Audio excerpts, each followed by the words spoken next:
Raiders Playbook slice for just 89 cents.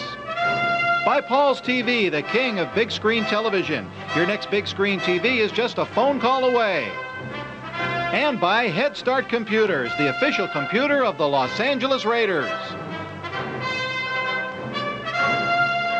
Hello again, and welcome to another edition of Raider Playbook.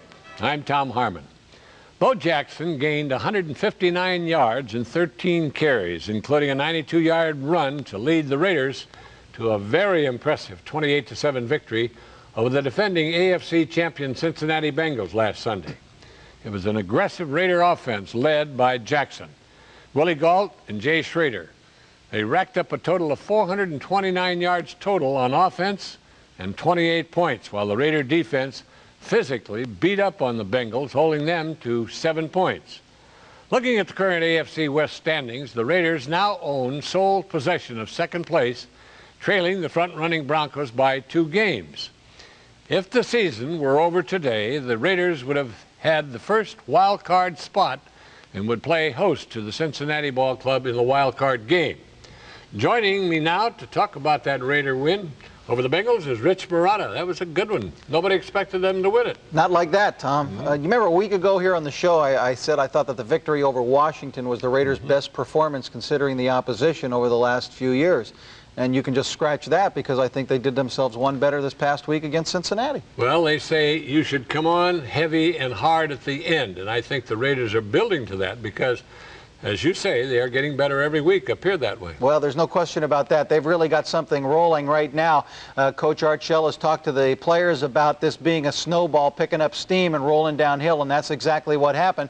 As you'll see now as we take a look at that Raiders' very impressive 28-7 victory over the Cincinnati Bengals last week. First play from scrimmage for the Raiders, a fake pitch to Bo Jackson, and Jay Schroeder unloosens that gun, and a great diving catch by Willie Gault all the way down to the 17-yard line. And did that get the Raiders rolling early? It got the crowd immediately involved in the game. Big play by Gault and Schroeder. 3 plays later, 2nd and 16. Schroeder pass over the middle to Mike Dial for 16 yards. 2nd and goal now at the Bengals 7. And look at the power of Bo Jackson. Steamrollers his way into the end zone. A 7-yard touchdown run. About as exciting and powerful a 7-yard run as you will ever see. And the Raiders are on top 7-0 first quarter. Bengals first possession. Boomer Esiason sacked by Greg Townsend. An 8-yard loss. And is Townsend coming on? He has 5.5 sacks in the last 2 games for LA. Raiders with the ball back. Bo Jackson on the draw, up the middle, a gain of 10 yards for the Raiders. Raiders get the ball back late in the first quarter, and here they go. And here goes Bo, takes the pitch, goes around the left side. One man has a shot, and just forget it. Just like that, with that sprinter acceleration, he opens up ground, and Bo Jackson goes 92 yards for the longest run from scrimmage in Raider history, breaking his own Raider record of 91 yards, set 2 years ago in that memorable game against the Seattle Seahawks, and the Raiders up 14-0 after Bo does it. Crowd just going wild over the tremendous moves of Bo Jackson. First play of the second quarter, and immediately the Raider defense forces a fumble, and it's recovered by Mike Harden. And the Raiders back in business again as they force another turnover. Here's Eric Wilhelm. A pass left after the Raiders couldn't do anything, intended for Eddie Brown, intercepted by Terry McDaniel, his 2nd interception of the season. Raiders take over. Bo Jackson up the middle, short gain for Bo. 3 yards. 2nd and 8 now at the Bengal 25. Schroeder passes to Vance Mueller. He's got it, takes it the rest of the way, gets that ball inbounds as he crosses the pylon. It's a touchdown for the Raiders as it stands after a review. They lead it 21-0. Bengals have this punt blocked now by Emmanuel King, recovered by Dan Land. The Raiders back in business again. Raiders wouldn't get any points out of the block punt, however, and on the last play of the first half, Jim Breach, who hadn't missed this year in 8 field goal attempts, misses that one, and Sam White runs off the field. His Bengals trailing 21-0.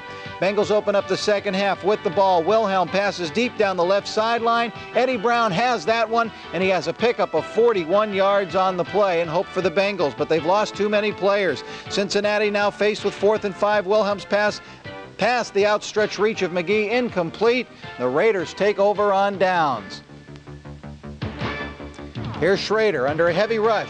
Somehow manages to dump the pass off to Vance Mueller. And look at Vance run after he catches the football. Here's some talent, and they're utilizing Mueller to good advantage in this role this year, especially in third down situations. Great run by Mueller down the left sideline, big yardage on the play after Schrader did a nice job of just barely getting that ball off before he was sacked and getting it into the hands of Mueller. Raiders drive stalls out, however. The Bengals take over after a punt. Eric Wilhelm back to pass, rolls right. Here comes Greg Townsend. He's got him again. Another sack for Townsend.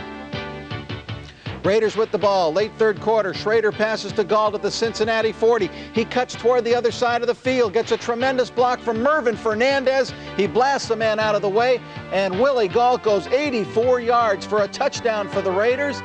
And the Raiders are in front, unbelievably, 28-0 over Cincinnati. Fourth quarter, Wilhelm passes into the left corner of the end zone to McGee for a 34-yard touchdown pass. The Bengals drove 78 yards in 9 plays to get on the scoreboard. They still trailed, however, at this point by a score of 28-7. Raiders ball now, 3rd and 6. Schrader pass over the middle, intended for Mervyn Fernandez, intercepted by Louis Billups. It was a rough day for the Bengals. They had to withstand a number of injuries. 4th and goal here as they try to get back in, and here's a great defensive stand by the Raiders as Jennings tried to climb the pile but was stopped by Thomas Benson for no gain. The Raiders take over on downs.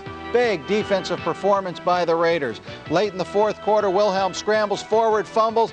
Benson forces the fumble, and fittingly, after a big scramble for the ball after it comes loose, Thomas Benson recovers for the Raiders. They go on to defeat the Cincinnati Bengals by a score of 28-7, much to the chagrin of Sam Weich on the sidelines. I don't think he could believe it. I don't think, Tom, he could believe what the Raider defense, the physical pounding that you referred to earlier, did to his offense. They wiped out the whole offensive backfield before the first half was over. The quarterback Boomer Esiason, the running back James Brooks, and the fullback Eric Ball.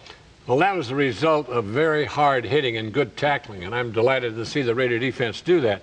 But I think that if you've got to give credit for that game, particularly to the offensive line, boy, I tell you, Schrader had enough time to sit back there and read a newspaper and eat an ice cream cone and throw the football.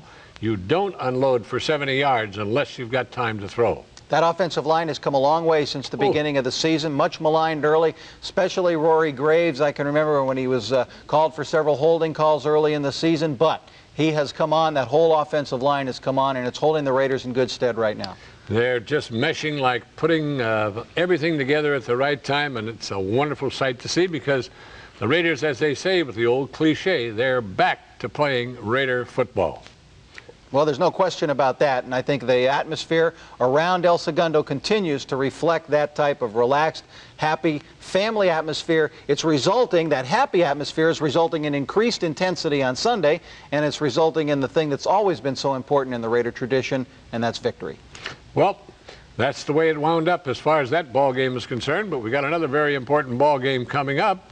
But at the Raider camp this week, I had a chance to talk with the gentleman who's greatly responsible for that offensive line, Don Mosbar, the anchor of the Raiders' offensive line. But first, let's take a look at the standings in the rest of the NFL divisions.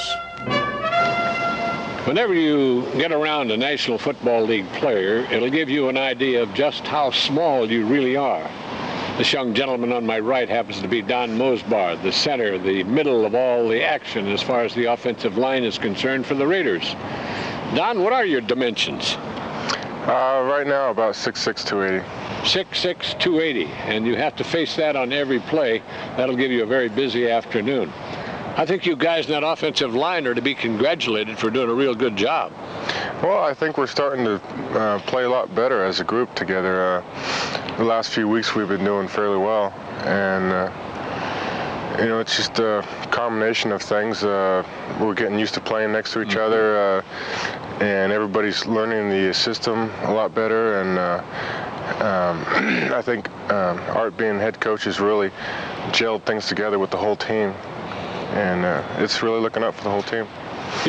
Been a lot of conversation around the Raider camp about Art Shell having a rapport with the players certainly because of his background. He's been there. He's a all-pro lineman himself and one of the great blockers of Raiders history. Is that true?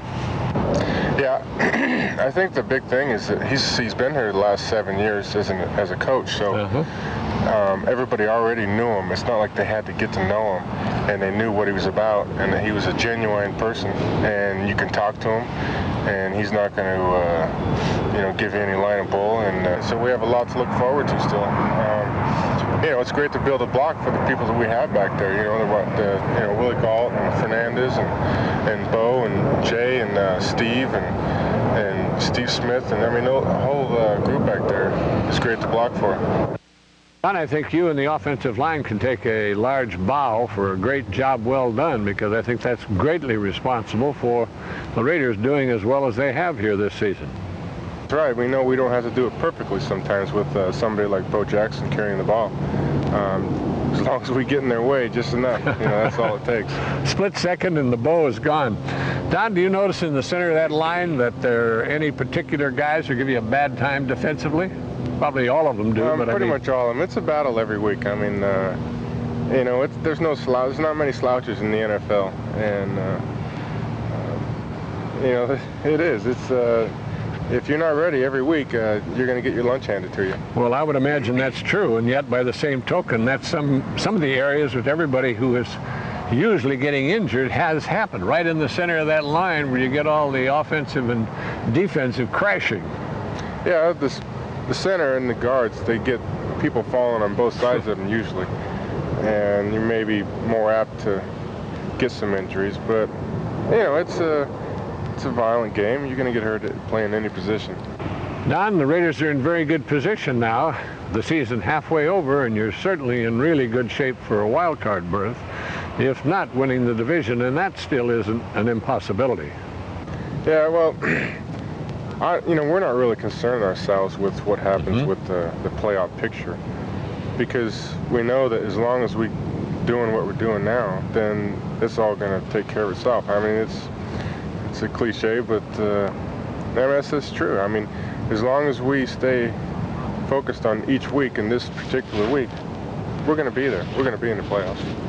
I don't think there's anybody that is going to doubt that, because in my particular opinion, I think that you fellas in the last couple of weeks against Washington and Cincinnati have come on as strong as any team in the NFL. Yeah, well, we have. I mean, we've played the last couple of weeks very well, but we know that there are ups and downs during the year, and we don't expect to be crushing opponents like that every week, and I know we won't. There's going to be a lot of games that are very close, and they're going to be down to the last second, and we know that, and as long as we know that going into a game, we're going to be prepared for anything. What about the Chargers?